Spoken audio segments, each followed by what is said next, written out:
Moore ini diklaim masuk Islam oleh banyak sekali orang Islam, oleh banyak sekali situs-situs Islam. Tapi seperti Anda saksikan tadi dari mulut dia sendiri, ya, saya nggak perlu masuk Islam. Jadi dia nggak masuk Islam. Dia cuma mengatakan saya orang Kristen yang taat di Islam.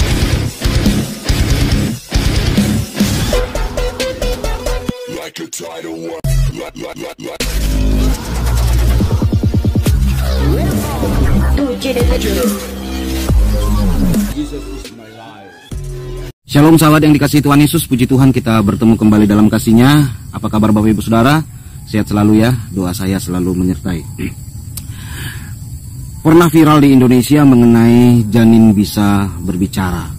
Dan ini saudaraku viral sampai ke negeri tetangga ya. Bahkan pejabat-pejabat pemerintahan juga ikut terkena dari berita kebohongan ini sahabat.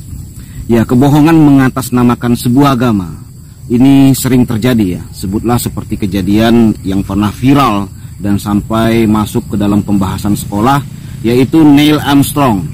Saudara pasti tahu ya bagaimana viralnya berita ini. Neil Armstrong mualaf karena mendengar suara azan di bulan. Itu sempat viral, saya ingat di sekolah pelajaran agama itu pernah dibahas oleh guru agama, bagaimana dahsyatnya agama sebelah ini saudaraku.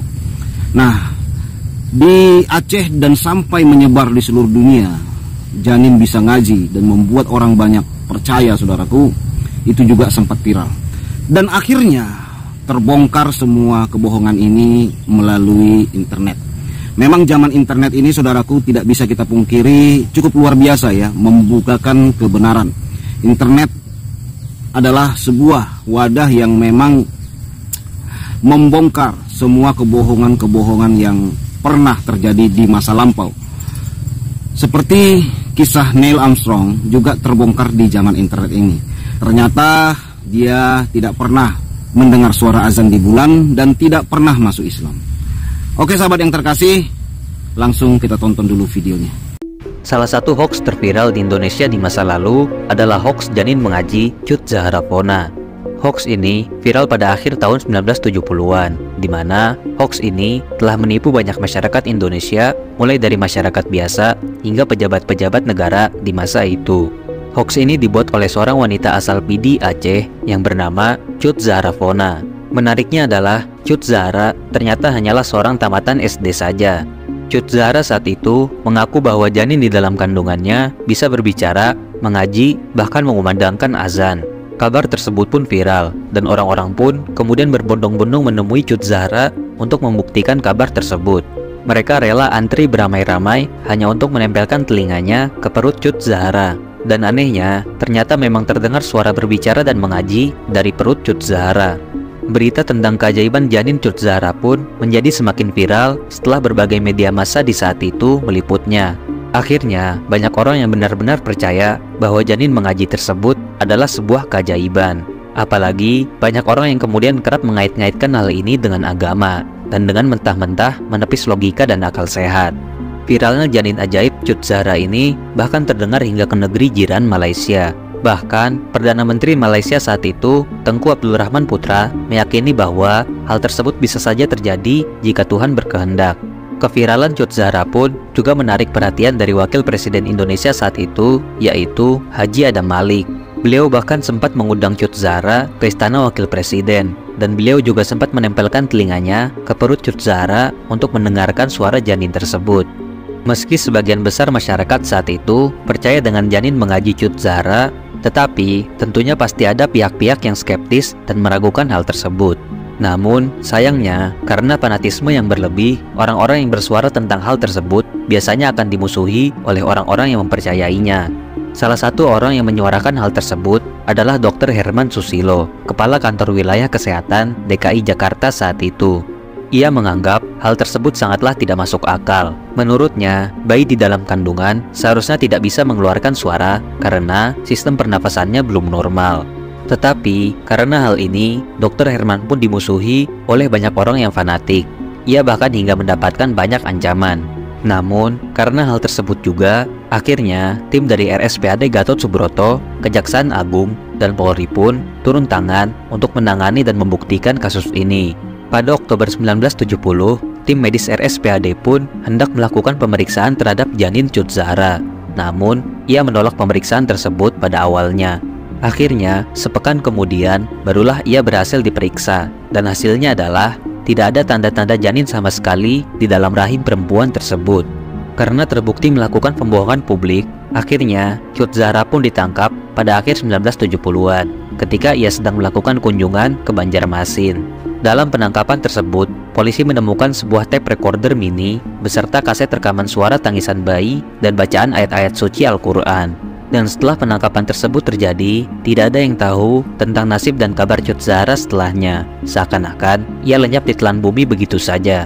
Dan berikut adalah video dan suara janin mengaji Cut Zahra Fona.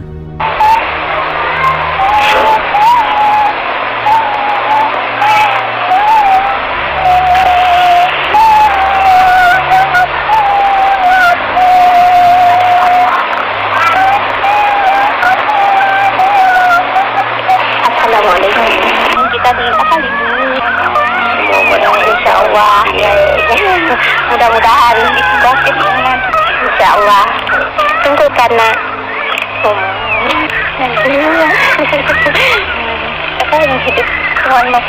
Sahabat yang dikasihi Tuhan, saya akan membacakan sebuah ayat Alkitab di dalam Amsal 6 ayat yang ke-16. 6 perkara yang dibenci Tuhan, bahkan 7 perkara yang menjadi kekejian bagi hatinya: mata sombong, lidah dusta, tangan yang menumpahkan darah orang yang tidak bersalah, hati yang membuat rencana-rencana yang jahat, kaki yang segera lari dan menuju kejahatan, seorang saksi dusta yang menyembur-nyemburkan kebohongannya, dan yang menimbulkan pertengkaran saudara. Nah, inilah saudara yang terkasih, perkara yang dibenci oleh Tuhan: saksi dusta, berbohong, orang yang menumpahkan darah atau holol darahnya, atau yang suka mencari pertengkaran, dikit-dikit ribut, dikit-dikit ngamuk, dikit-dikit marah saudaraku, dikit-dikit persekusi. Orang yang egois, yang sangat suka dengan ketidakadilan, dia merasa dirinya selalu benar gitu ya, seperti kejadian beberapa hari yang lalu. Jangan kamu menafsir-nafsir kitab kami, penistaan agama. Ternyata dia sendiri menafsir-nafsir kitab agama lain. Ketika dia ditanyai, kenapa kamu menafsir-nafsir kitab agama lain? Oh, itu adalah dakwah. Tetapi kalau orang lain menafsir kitabnya atau membahas kitabnya, penistaan. Nah, itulah yang terjadi sahabat yang terkasih ya. Dan banyak hal kejadian hoak yang terjadi di berbagai negara disampaikan dengan topeng agama. Ada di negeri kita ini ya, lagi musim nih mengenai Habib atau tidak. Tes DNA, banyak yang tidak mau tes DNA. Ada yang ngaku bahwa keturunan Rasulullah, setelah cek DNA-nya ternyata tidak sahabat. Nah, hal-hal seperti ini banyak dilakukan oleh orang, sehingga orang yang mempercayainya jadi hormat sahabat. Padahal yang dia lakukan adalah hoak gitu ya. Tetapi karena sudah tercuci otaknya dengan kebohongan-kebohongan, berita bohong, keajaiban, apalagi dibungkus dengan sebuah agama, maka orang bisa percaya. Dan lucunya lagi, kalau kita bantah sahabat, kita pun diserang. Itu mirisnya sahabat. Dan itu terjadi ketika kita sampaikan, kita singkapkan kebohongan itu, mereka marah saudara. Karena sudah bereforia dengan berita hoak yang mereka percayai. Nah, seorang cendekiawan muslim juga menyampaikan satu lagi video yang kita akan saksikan bagaimana cendekiawan muslim ini menyingkapkan sebuah kabar hoak, kabar bohong, dimana kalau kita lihat di Google ya, kesaksian dari orang yang katanya masuk Islam setelah meneliti dari sebuah penelitian yang membuat banyak saudara kita sebelah bereforia. Kita cari di Google, maka kesaksiannya itu luar biasa saudaraku, luar biasa mengagumkan bagi yang percaya. Nah, seorang cendekiawan muslim ini akhirnya membongkar berita tersebut, kabar tersebut dengan data dan fakta. Ternyata itu adalah kabar bohong. Yuk kita lihat saudaraku videonya. To answer your question very simply, I don't feel it's necessary for me to become a Muslim to worship God. I've done that for all of my 60 years, and if anything. Ini tadi adalah video dari Dr. Keith Moore, Profesor Keith Moore. Ini orang sangat populer di dunia Islam karena dia menulis buku tentang embriologi dalam Quran. Jadi Keith Moore ini mengatakan bahwa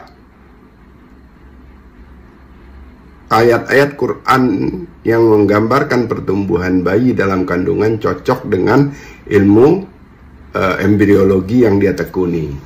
Nah, tentu saja pendapat dia itu dikritik oleh banyak sains, tapi saya banyak ilmuwan, tapi saya nggak bahas itu. Keith Moore ini diklaim masuk Islam oleh banyak sekali orang Islam, oleh banyak sekali situs-situs Islam. Tapi seperti Anda saksikan tadi dari mulut dia sendiri, ya, saya nggak perlu masuk Islam. Nanti dia nggak masuk Islam. Dia cuma mengatakan saya orang Kristen yang taat, dibesarkan dari keluarga Kristen, dan punya keyakinan tentang Tuhan yang sama dengan Tuhannya orang Islam. Jadi dia tetap seorang Kristen, gitu ya.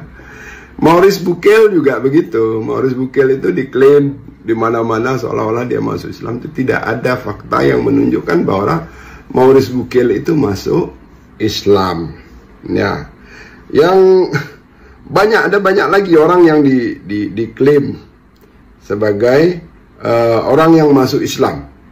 Ya. Yang fenomenal itu Neil Armstrong, orang pertama yang menginjakkan kakinya di bulan.